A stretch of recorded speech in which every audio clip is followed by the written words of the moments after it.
Welcome to Stop and Talk. I am your host, Jada Richardson, and today we're diving into one of the most infamous and most debated criminal trials in American history, the trial of O.J. Simpson. In 1994, O.J. Simpson, a former NFL star and Hollywood actor, was accused of brutally murdering his ex-wife, Nicole Brown Simpson, and her friend, Ron Goldman, outside of her Los Angeles home. Soon after, he was named the primary suspect, but instead of turning himself in, O.J. led the police on a now iconic low-speed chase in a white Ford Bronco. It was broadcasted live on TV. Millions watched. It felt like a reality television before a reality TV even existed. Eventually, he was surrounded and was charged with double murder. His trial began in 1995 and quickly turned into a full-blown media circus. Cameras were all in the courtroom. News outlets were covered every minute, and the country was all focused on him. The prosecution had a mountain of evidence. It had O.J.'s DNA, it had a bloody glove which was discovered behind his house, shoe prints that matched a rare pair that he owned, blood stains inside a white Bronco. It really seemed like he did it, but how was he able to get away with it? Enter the defense. The team called the Dream Team. The legal powerhouse included Johnny Cochran, Robert Shapiro, and Alan Derowitz.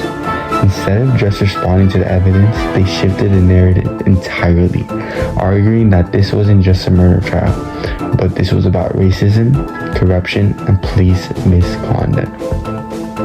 They claimed O.J. was framed by the LAPD, specifically by Detective Mark Fernham, who was later exposed for using racial slurs and lying under the oath. Their message to the jury was clear: don't trust any of the evidence that O.J. Simpson had on him. Yes, Simpson's blood was found at the scene, but in 1995, DNA was still new and confusing to most people. The defense argued that it had been contaminated, mishandled, and even planted. One of the gloves was found at Nicole's house, the other behind O.J.'s, but in court, when O.J. tried the glove, it didn't fit. Whether it was due to shrinkage or because he wore latex gloves underneath, the visual impact was so powerful. That's when Johnny Cochran delivered a line that would define the trial: if it doesn't fit, you must acquit. And then it came to Full Men's Tape, where he was caught making violently racist statements, even joking about plain evidence. The juries, which were mostly black, couldn't ignore that, so even the physical evidence seemed overwhelming.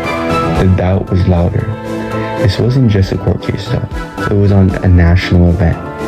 TV coverage was non-stop. Talks were talking non-stop about O.J. Simpson. This case became about much more than guilt or innocence.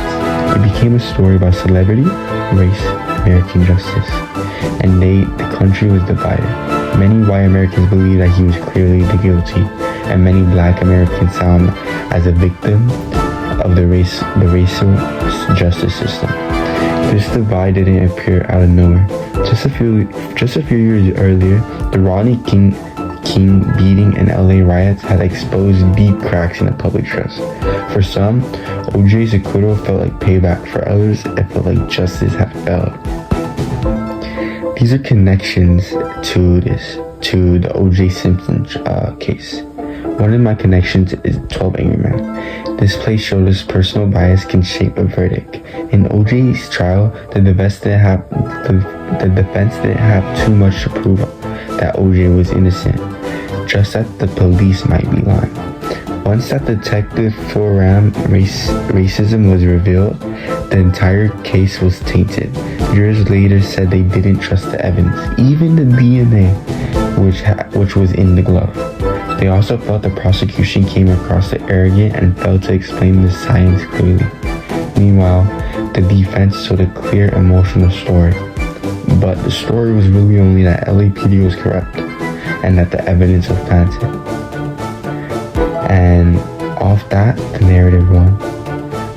More connections to other stories is the Adam Syed case, the Adon Syed case. Both cases show how bias, whether in the investigation or interpretation, can shape the outcome. The Don's case seems so rushed. OJ's felt corrupted, and both leave us wondering, can any justice system built by humans ever be truly fair? The final thoughts of this O.J. Simpson trial wasn't just about a murder. It was more about race, celebrity, trust, and how our experiences shape what we believe, and how others' opinions shape what we believe as well. The verdict of this case was not guilty, and this shocked the whole nation.